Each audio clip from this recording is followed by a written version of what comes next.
आदि पराशक्ति की महिमाओं की घटनाओं को शौनकादि मुनियों को सुनाते हुए सुता महर्षि ने कहा, देवताओं से प्रतिशोध लेने के लिए रंभा के पुत्र महिषासुर अपने गुरु शुक्राचार्य के कहने पर तपस्या से ब्रह्मा को प्रसन्न करके वरदान मांगने के लिए तैयार हुआ। मेरु पर्वतराज के दिखाए एकनाथ मंदिर में तपस्या करने का निश्चय किया, परंतु नारद मुनि ने कहा कि ये बहुत ही कठिन कार्य है। उन्होंने उससे कहा कि उसे किसी मानव के हाथों न मरने का वरदान मांगना चाहिए। महिषासुर ने तपस्या प्रारंभ की। उसकी तपस्या की शक्ति से इंद्रलोक कांप उठा। इंद्र ने बृहस्पति से कहकर उर्वशी और रंभा को उसके तपोभंग के लिए भेजा, पर इन दोनों के सारे प्रयास पूरी तरह से विफल रहे और उसकी तपस्या भंग नहीं हुई। वायु और वरुण देव भी अपने प्रयास में असफल रहे। बिना रुकावट के महिषासुर की तपस्या पूर्ण हुई। ब्रह्मदेव प्रकट हुए और उन्होंने वरदान दिया कि सृष्टि में कोई भी पुरुष उसकी हत्या नहीं कर पाएगा। फिर भी मुझे मृत्यु नहीं आएगी। हम चिरंजीवी हैं। मृत्यु मेरे समक्ष नहीं आ सकती। महिषासुर चक्रवर्ती आज से अजय है। मृत्युंजय है।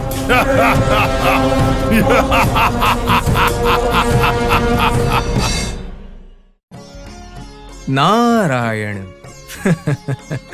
नारायण। प्रणाम नारद मुनि, आपका बहुत बहुत स्वागत है। शुभमस्तु। आसन ग्रहण कीजिए। आपका आना मेरे लिए आश्चर्य है। क्या कहा आश्चर्य? किस बात का आश्चर्य दानवेंद्र?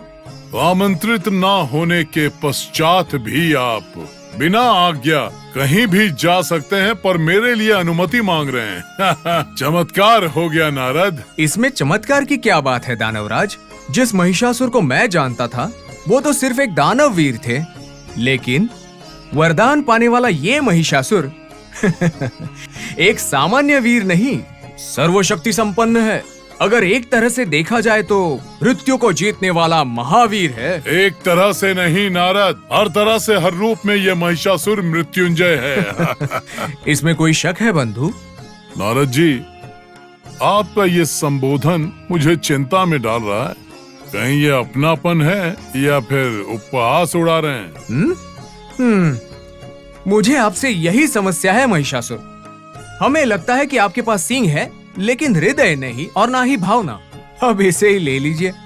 कितने प्यार से और आदर से हमने आपको बंधु कहकर पुकारा, तो उस संबोधन को आप इस तरह असभ्य और विचित्र मानोगे क्या?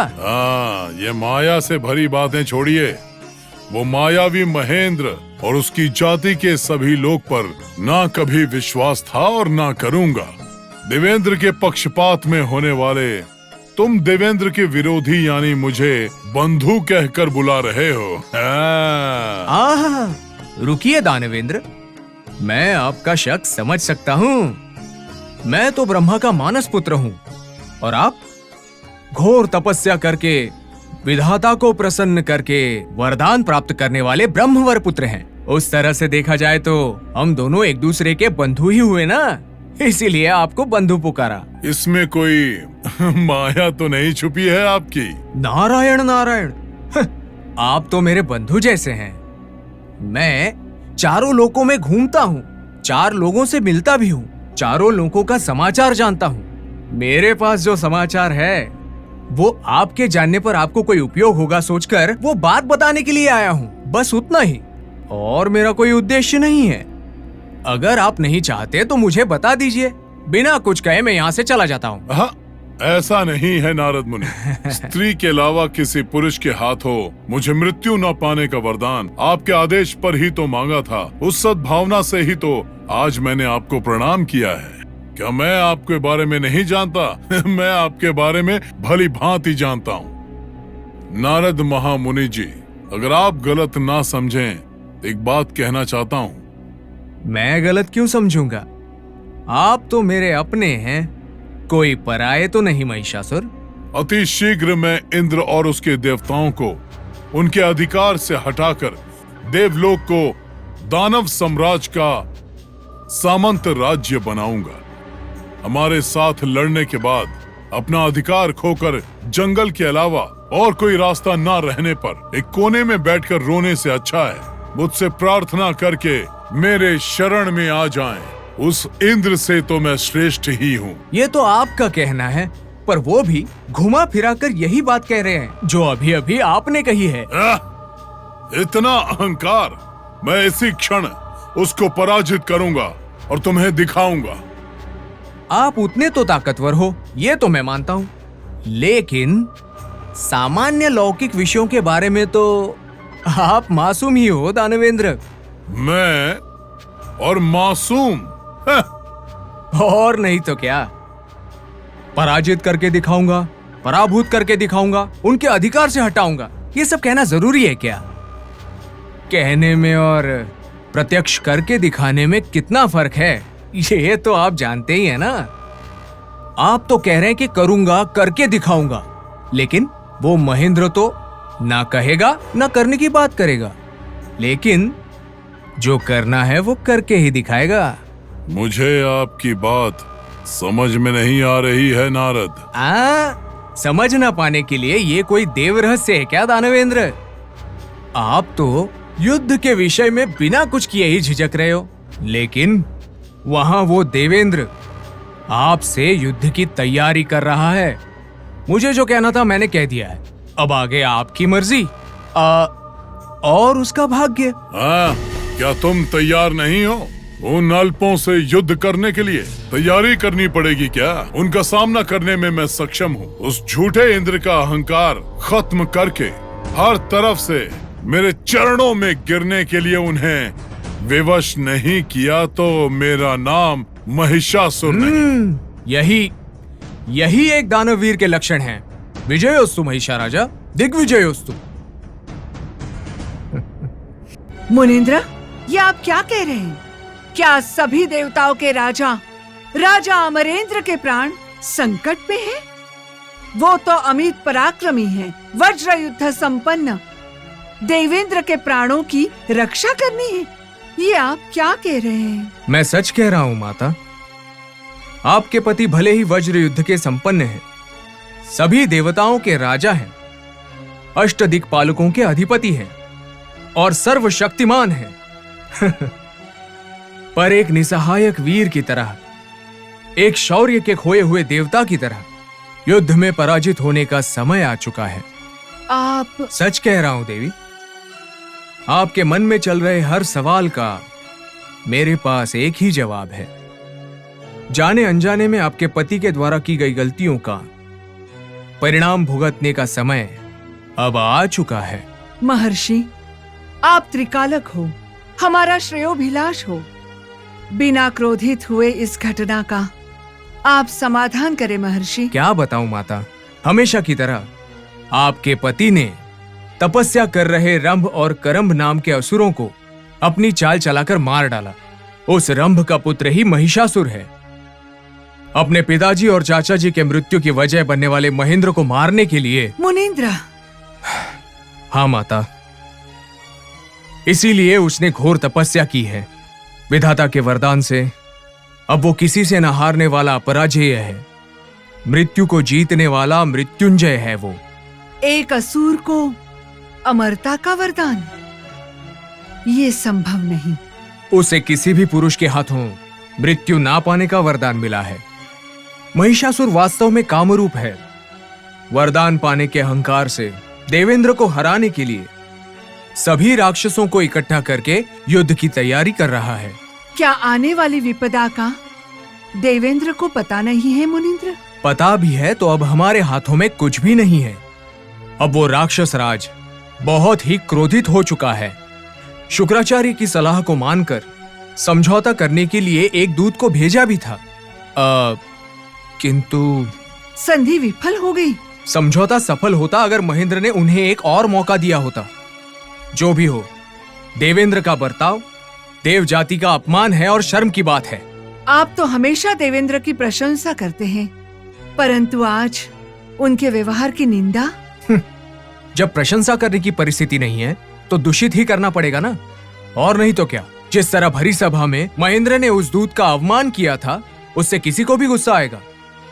महेंद्र के इस विश्वासघात की वजह से क्रोधित महिषासुर इस अपमान को सहन कर पाएगा? अभी आप ही बताइए मुझे। देवेंद्र के इस बर्ताव की वजह से समस्त देव जाति, उनकी प्रतिष्ठा अब संकट में है। इस समस्या का कोई उपाय नहीं है मुनिंद्र? उपाय तो है माता। आपने बहुत अच्छी बात कही नारद मुनि। इस विपत्ति के निवारण के लिए अब आप ही हमें कोई उपाय बताएं। अवश्य, जरूर बताऊंगा। मेरी सलाह को अमल करने पर सिर्फ आपको ही नहीं, समस्त देव जाति को इस आने वाली विपत्ति से मुक्ति मिल जाएगी। मैं आपकी आज्ञा का पूरी तरह से पालन करूंगी। इस विपत्ति से बाहर निकलने के लिए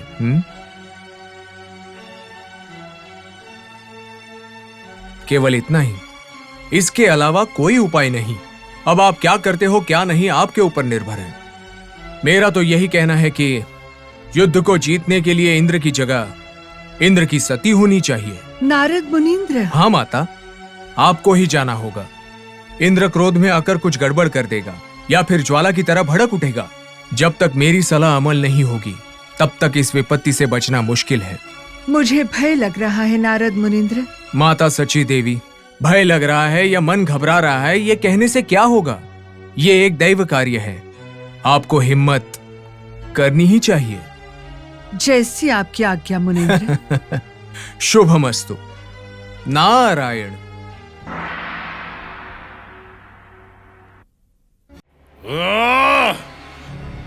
धिक्कार है, हार है ये। उस अत्यंत अहंकार से भरे हुए संदेश को मुझे जवाब देना है। हाँ? अब तक उसको मानव समझता था, पर आज तय हुआ कि वो एक जानवर है। ये जानते हुए कि मैं अविकल हूँ, सर्वगुण संपन्न हूँ, ब्रह्मदत्त वरदान पा चुका हूँ, ये जानकर भी इस असुरेंद्र की मृत्यु का अपमान करने का साहस किया है। इतना साहस, इतना अहंकार, इतना घमंड।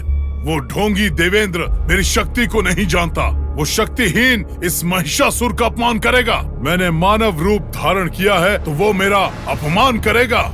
ये अति भयंकर महिषासुर की शक्तियों को पशु बल बुलाकर मेरा अपमान कर रहा है। देवेंद्र मायावी, आज से तेरा अंत शुरू हो रहा है। अपनी अंतिम श्वासें गिनना शुरू कर दे। अमरावती में देवेंद्र की उपस्थिति में आपका डर उचित नहीं है देवी। ये हमारे पद का अवमान है। दूध का अवमान करने की वजह से हमें महिष को आगे। हाँ, और भी क्या देवी? हाँ देवी, उस महिषासुर की मृत्यु हमारे ही हाथों लिखी है, इसलिए वो देवताओं से युद्ध करने पर तुला है। उन्हें वर प्राप्त है। उसे वर प्राप्त हुआ है। उस महिषासुर के हमारे वज्र से टुकड़े टुकड़े करके मगरमच्छ को खिला दूंगा। प्रभु, हमें दानव को मारना किसी भी तरह से संभव नहीं है। असुरों को अमरता का वरदान प्राप्त है। देवी, जिस भय का कोई अर्थ नहीं है, उससे हमारी मधुर भावनाओं को ठेस मत पहुंचाओ। प्रभु, मेरी एक छोटी सी इच्छा है। देवेंद्र की पत्नी होकर एक छोटी सी इच्छा? आज्ञा करो देवी। वचन दीजिए कि पूरा करेंगे आप। जो इच्छा पूरी होनी है वो बिना वचन की भी होगी, और जो पूरी नहीं होनी है वो वचन देके भी नहीं होगी। यही सत्य है देवी। बिना संदेह के अपनी इच्छा बताइए देवी। स्वामी, किसी नर के हाथों उसकी मृत्यु नहीं है। ये क्या कह रही हो? जब आप युद्ध पर जाए उस समय हम भी आपके साथ आना चाहते हैं। देवी, अपने शब्दों से देवेंद्र की वीरता का अवमान मत करो। आपकी इच्छा देवेंद्र के प्रताप पर लगा हुआ दाग है। जब हम इतने पराक्रमशाली हैं देवी, सारे देवतागण हमारे साथ है, तो हमें भय किस बात का? समस्त देव सेना युद्ध में जीत का शंखनाद करने के लिए तैयार है, तो हमें कौन हरा सकता है? हमारा जीत उत्सव देख के शत्रु के दिल में भय की ज्वाला उपसानी चाहिए। हमारे जीत के बारे में सोचकर शत्रु का हृदय कांपना चाहिए। बिना संदेह मेरे वज्र से संपूर्ण असुर जाति का विनाश कर दूंगा। अब कहो देवी, इस भय का कोई अर्थ है क्या? आपको भयभीत होने की कोई आवश्यकता नहीं। स्वामी, हम आपका विजय ही चाहते हैं। हमारा विजय कोई नहीं रोक सकता देवी। व्यर्थ में चिंता करने की कोई आवश्यकता नहीं। आप आराम से जाकर चौसर खेलिए।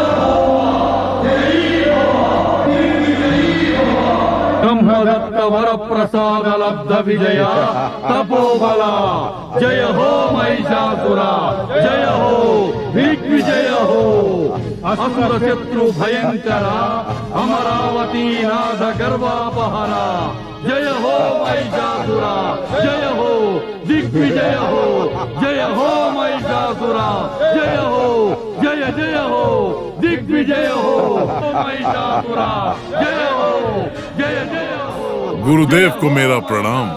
आयुष्मान भव। जय जय हो दिग्विजय हो महिषासुरा। तथास्तु।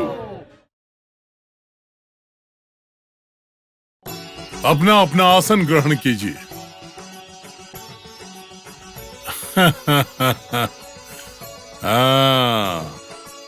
दंडक कर्ता, सेनाधिपति, आप केवल इस असुर राज्य के नहीं समस्त लोकों को भी दंडनाथ कर सकते हो। सर्व लोकों पर जीत पाने के इस शुभ मुहूर्त पर हर एक लोक में महिषासुर का पालन करने के लिए, मेरी रक्षा करने के लिए, मेरे लोक का प्रतिनिधित्व करने के लिए आपको नियमित करता हूँ।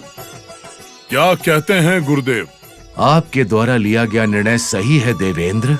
विराट को गरुड़ा और गंधर्व लोक में, सक्ष को किन्नर और किम पुरुष लोक में, असलोम को सिद्ध और सध्य लोक में हमारे प्रतिनिधि होने के नाते उस लोकों के पालक की तरह नियमित किए गए हैं। अब इंद्र लोक के साथ साथ उध्व लोक सभी मेरे नियमों का पालन अवश्य करेंगे।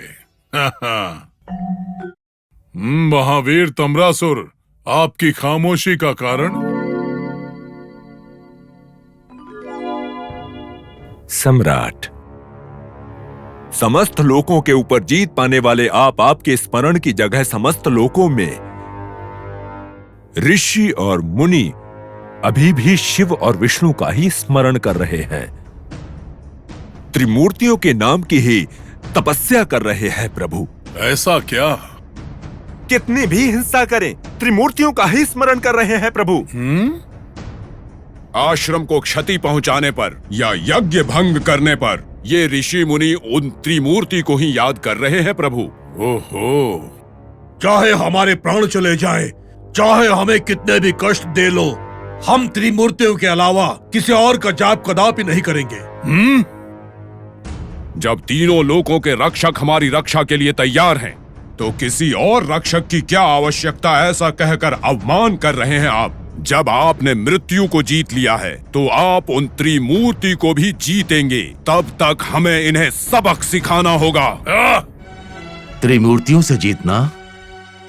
महिषासुर, क्रोध से भरकर बिना सोचे ही इन दलपतियों की बातें अर्थविहीन है महिषासुर। वो तीनों उन सभी के रक्षक हैं। वो त्रिमूर्ति मुनियों के देवता हैं। अच्छा। हाँ, दानवीर, अब आपका आक्रमण मुनि के आश्रम पर नहीं, तीनों लोक पर होना चाहिए। जिन त्रिमूर्ति के प्राण को रक्षक मान रहे हैं, जिन त्रिमूर्ति को रचयिता माना जा रहा है, जिनके गुणगान को मुनि भी गाए जा रहे हैं, उन्हें हराए बिना जीत नहीं। असंभव। सेनाधिपति, कैलाश का अंत करके उन ऋषि मुनियों को वहां से भगा दो। दंडनाथ, वैकुंठ पर आक्रमण करके क्षीर सागर को आंसू की सागर बना दो। और अब हमारे वरदाता, क्या कहते हैं उसे, नचंभ विधाता, उनको युद्ध में हराकर किसी को वरदान ना देने के लायक बना दूं। दानवीर का युद्ध खत्म होने के बाद उन तीनों लोकों के ऊपर जीत पाना है। इस महिषासुर के जीत का गुणगान पूरे समस्त लोक में सुनाई देना चाहिए। उन त्रिमूर्तियों को बलहीन करना है। परंतु उसका परिणाम क्या होगा? उसका परिणाम होगा मेरा एकाधिकार गुरुदेव। दानवेंद्र, चाहे जो भी हो, त्रिमूर्तियों से युद्ध करना हमारे लिए श्रेष्ठ नहीं है। माफ कीजिए गुरुदेव, कहना नहीं चाहता, लेकिन आप कायर की भाषा बोल रहे हैं। नहीं देवेंद्र, अतीत में जो भी हुआ उससे मिली सीख के द्वारा ये सत्य वचन है। गुरुदेव, भले ही आप भाषण दीजिए, लेकिन मेरा निर्णय नहीं बदलेगा। बेटा महिषासुर, ये साध्य हो या असाध्य हो, तुम्हारी अभिष्ट पूरी होने के लिए प्रार्थना करने के अलावा मैं कुछ भी नहीं कर सकता। तुम्हें जो उचित लगे करो। आयुष्मान भव। असुर वीरों, अब त्रिमूर्तियों को किसी भी लोक में पूजना नहीं चाहिए। मूर्तियां नहीं होनी चाहिए, न नाम और ना ही रूप। अब से एक ही नाम होगा, एक ही शासन होगा, एक ही योजना होगी, और वो सिर्फ एक ही होगा। महिषासुर का शासन। असुर वीरों, अब शीघ्र ही युद्ध की वीणा बजा दो, युद्ध के शंख को भर दो, प्रलय भयंकर निनाद लगाओ।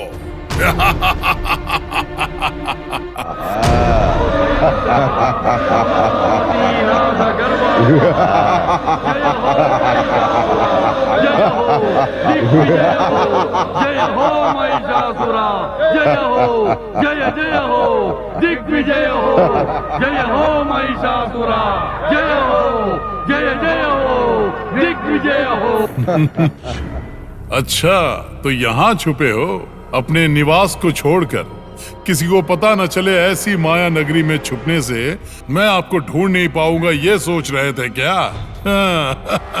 क्यों श्री हरि, एक कपट वेशधारी, अतीत में माया मोहिनी बनकर हमें अमृत मिलने से रोककर सुरों में जाकर बैठा था। तुम्हारा छल अभी तक कम नहीं हुआ? रणभूमि को छोड़कर ऐसे छुपकर बैठने से अपने आप को विजेता घोषित करना चाहते हैं क्या? या मुझसे विनती करने के लिए देवता होने का अभिमान कहीं रुकावट तो नहीं बन गया है? विधाता स्वयं का भविष्य नहीं जानता, जो सत्य लोक को छोड़कर यहाँ आकर छुपा बैठा है। बूढ़े हो, बलहीन हो, तुमसे युद्ध करना व्यर्थ है। हमारी जीत को मानकर यहीं कोई किसी जगह पर महिषासुर का जाप करते हुए, वेद के पाठ पढ़ते हुए अपना अस्तित्व बचा लो। जाओ। तुम्हारा अब क्या करूं? कैलाशपति युद्ध करने के लिए समक्ष खड़े होने की बजाय नंदी का पलायन और हृदय पर दया हो रहा है। अग्नि के ऊपर आध्या के जैसे अपने पराजय को अपने समक्ष देखकर हीन की भावना से ग्रस्त हुए जा रहे हो। जाइए, अपने चेहरे को कहीं छुपा लीजिए। महिषासुर, जब तक तुम्हारे घमंड का पर्दा नहीं उठेगा, तुम्हें सत्य का बोध नहीं होगा। सत्य का बोध नहीं हुआ तो सर्वशक्तिमान कौन है और पराशक्ति का घमंडी कौन है, ये तुम्हें ज्ञात नहीं होगा। आदि महाशक्ति, आदि महाशक्ति, आदि महाशक्ति, आदि महाशक्ति।